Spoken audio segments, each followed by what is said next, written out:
Every day, something dramatic happens in the Caribbean that affects our lives. We'll give you the details. We'll give you the facts on Caribbean Perspective with Eddie Frederick.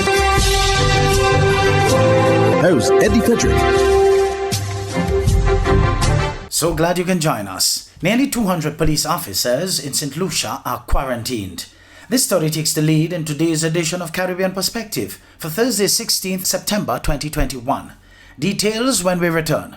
Hubbard's big promotion is back. Live free for 1 year. Spend $50 or more in any Hubbard's department and receive a chance to win big prizes every month. Property or vehicle insurance for 1 year. Free internet, cable and data for 1 year. Free fuel for 1 year. Free cooking gas for 1 year. Free electricity for 1 year. Free drinks for 1 year. Extra cash account and the big free groceries for 1 year. Promotion runs from April 1st to September 30th, 2021. Live free for 1 year with Hubbard's in association with Solgas, Flow, Grenadian General Insurance, Carib Brewery, Coca-Cola, Grenada Bottling Company, Grenlec, Communal Cooperative Credit Union, Dutch Lady Milk, Promo, Danny and Supreme. Terms and conditions apply.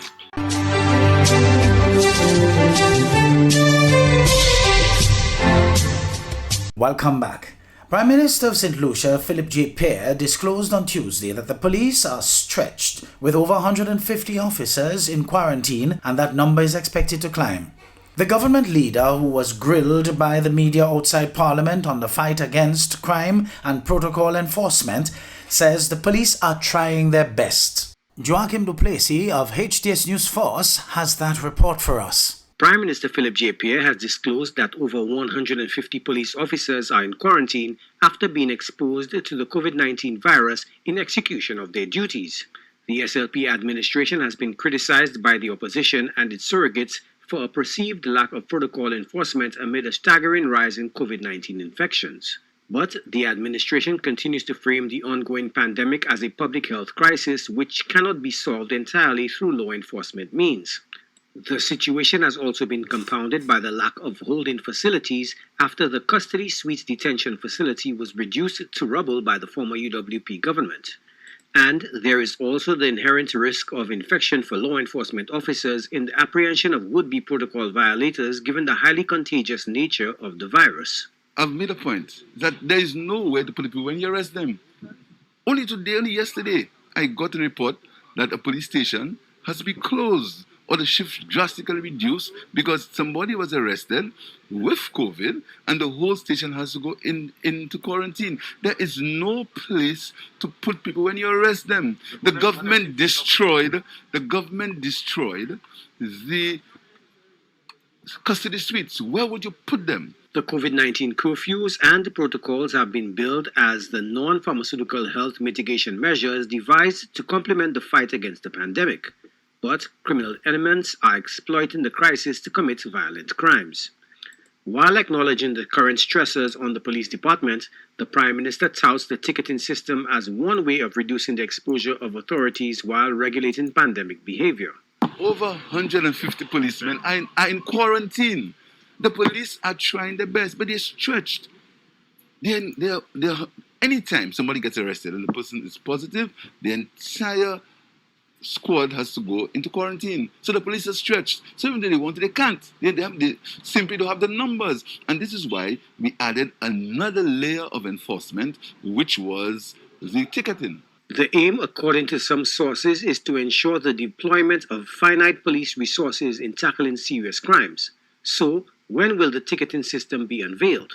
The tickets are going to be put in place very soon. I think the Senate has passed it. The Governor General will accent. And very soon, hopefully by this weekend, it should be around. While in opposition, the current government argued that it was foolhardy to have police and wardens chasing down individuals suspected of breaches. Since assuming office, the SLP administration has moved to decriminalize protocol violations while retaining punitive measures such as fines and ticketing. The incumbent insists that the crisis must be treated as a public health issue. Joachim Duplessis, HTS News Force. Meanwhile, over in Antigua and Barbuda, the anecdotal evidence points to another uptick in the number of people availing themselves of the COVID-19 vaccine. ABS's Ragib Aparicio reports. The government's push towards herd immunity continues following the launch of the public vaccination campaign March 1. As of September, 6 months later, over 35,000 people are fully vaccinated. At the Multipurpose Cultural and Exhibition Center, health authorities are seeing an increase in the number of people receiving the jab. Following the launch of the Pfizer-BioNTech COVID-19 vaccine August 31, people are now availing themselves of their second dose. Today alone saw an estimated 200 people for the Pfizer-BioNTech vaccine. Some of them are changing their minds. Some of them are getting information from other persons who have been vaccinated. But any numbers that we get is a good number. Senior data clerk Orette Mickle says the increase in vaccination has also resulted in a backlog of vaccination data. He says his team experienced similar conditions at the start of the inoculation campaign. So it's nothing new to us where we have to, work a little extra hours to enter the information into the system after everyone has cleared out. The senior data clerk estimates a total of 500 doses of COVID-19 vaccine were administered Tuesday.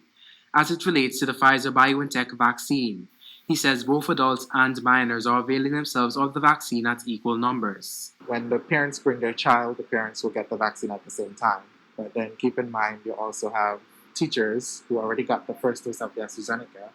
Then they have their children, and they come with their children. 5 COVID-19 vaccines are being administered in the public inoculation campaign. Oxford AstraZeneca, Pfizer-BioNTech, Sinopharm, Sputnik 5, and Johnson & Johnson. Rakib Aparicio reporting for ABS News. The month of September has seen a sustained decrease in the number of people being admitted to hospitals for COVID complications. This welcome development comes against the backdrop of increasing numbers of vaccinated people in Trinidad and Tobago. But with 8 deaths overnight, the Ministry of Health there says there is no room for complacency. TV6's Renissa Cutting reports. Toward the end of August, the Ministry of Health first reported what appeared to be a decline in the number of persons being admitted to hospital for COVID complications. Fast forward to mid-September, and thankfully the trend has held. Over the last 3 weeks, we have seen less additional persons admitted into the system. And this is a good indicator at this point because it indicates a decreased burden on the overall system. And while this may not necessarily mean that less persons are being infected with COVID-19, what it does indicate is that less persons are having adverse outcomes. ICU is currently at 66%, and although this may appear to be a decrease, the average ICU occupancy for our most ill patients is over the last month has been 80%. HDU occupancy is at 38%, again with an average over the last month thus far of 57%. But the ministry is warning the population that this progress can easily be undone. A timely reminder in light of the number of new COVID deaths recorded over the last 24 hours. Over the last 24 hours, there was confirmation of an additional 8 deaths, taking the total number of deaths to 1,376 since March 2020. This development comes amid the ever-increasing number of fully vaccinated persons, which now stands at 441,540, with 77% of healthcare workers being vaccinated. But with those figures still well below target, the ministry is asking persons to follow the facts and not the hype, amid a report that a person collapsed after being vaccinated at the C3 site over the weekend. We do have persons, and we saw it with the Pfizer as well, and it was mentioned in the public conference where people would get what you call near fainting spells, and whether it's due to anxiety related to the vaccine, and if even it's due to a medical condition. And we have everything that's available as per policy, all the resuscitation equipment, the medical personnel, ambulance close by. So there has been no long-term adverse events. Renessa Cutting, TV6 News. The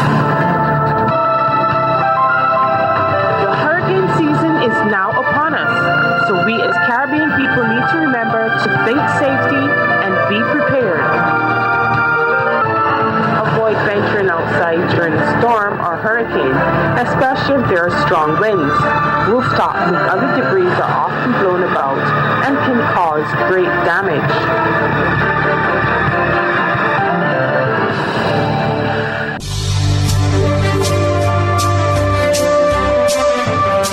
You're listening to Caribbean Perspective with Eddie Frederick.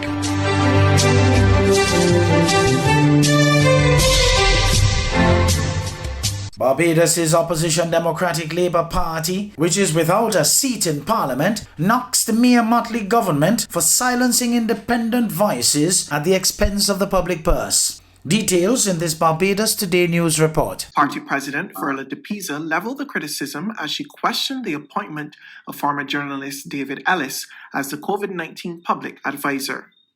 What is the overall cost of silence? Millions of dollars of taxpayers' money at a time of significant economic and social hardship. What does it mean when an advisor is appointed by the Prime Minister to report to the people? How does that advance the fight against COVID? Why is Prime Minister Motley not channeling those funds towards various civic groups on the ground who can enhance the efforts of the COVID unit in communities?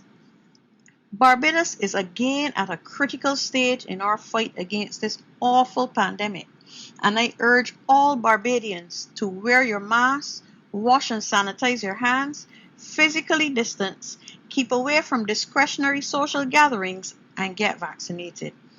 The DLP president also sought to make it clear that her party was not consulted on the creation of the new post, and she called for the Motley-led administration to take full responsibility for its actions. In response to a comment made during the press briefing, let me make it clear here that the Democratic Labour Party was never consulted on this recent decision to hire Mr. Ellis.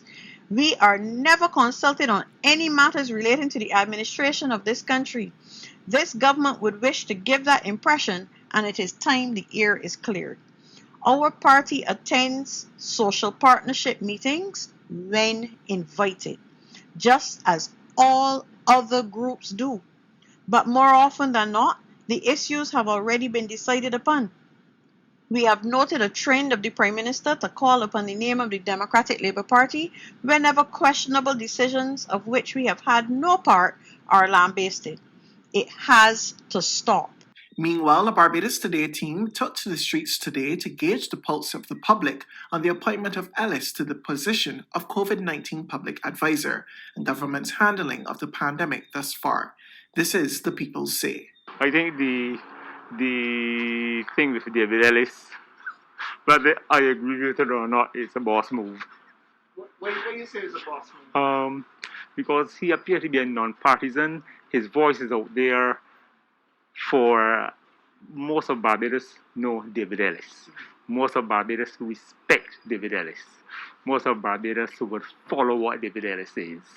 So I think I wouldn't say it's a party move. It's just a boss move by, a thinking lady. Well, I mean, I can't really weigh in too heavily on this in the political side. I'm not really, but I think based on the little I know of what he has done so far, I think it's a good move because the flow of information is crucial. And to have appointed him here once he's done a good job so far and will continue, I think is a good move. We can't continue like this all the time. Any measures to help with the situation must be supported.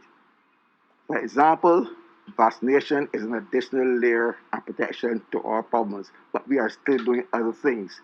I see that latest appointment as an additional way of getting this message across to people because time is not on our side. Cayman Islands is showing us how to do it. They got 75% of the people vaccinated and little and ease in measures. Why can't we get there too? Operations at several Family Islands airports in the Bahamas were severely impacted after staff withdrew their labor amid industrial issues. More in this Our News Bahamas report. Aviation Director Algernon Cargill is slamming illegal strike action after staff at the airports on Bimini, Cat Island, and Abaco didn't show up to work today. Cargill says he was surprised by the move, which he found out about from a voice note that went viral. I was not aware that there was a labor issue, but certainly if we have all the staff at several airports adhering to a request of a shop steward not to come to work, and the intent is to close the airports for the next 2 days, it only could be a labor issue. So I call it what it is. He said domestic flights were the only flights impacted this morning, adding that workers were sent to those islands to assist with operations. Over on Abaco, we understand fewer than 10 employees reported to work at the Leonard M. Thompson International Airport. That's where we met this tourist who showed up to catch a flight back to Florida. We're waiting to get back to Florida. We arrived and found out that the Prime Minister is coming and all of the security's on strike, so they're not getting paid enough, and so they decided to screw everything up for everybody. Did you know that your friends and family can now shop at the Food Fair from anywhere in the world, and you can receive here in Grenada? The Food Fair and GrenadaMarket.com now make it possible through secure online shopping and personalized customer service. Simply send your loved ones a list of your preferred items or let them fill an online basket, and the items will be available for pickup or delivery. Visit GrenadaMarket.com or thefoodfair.gd today for more details. The new norm. Spread the news.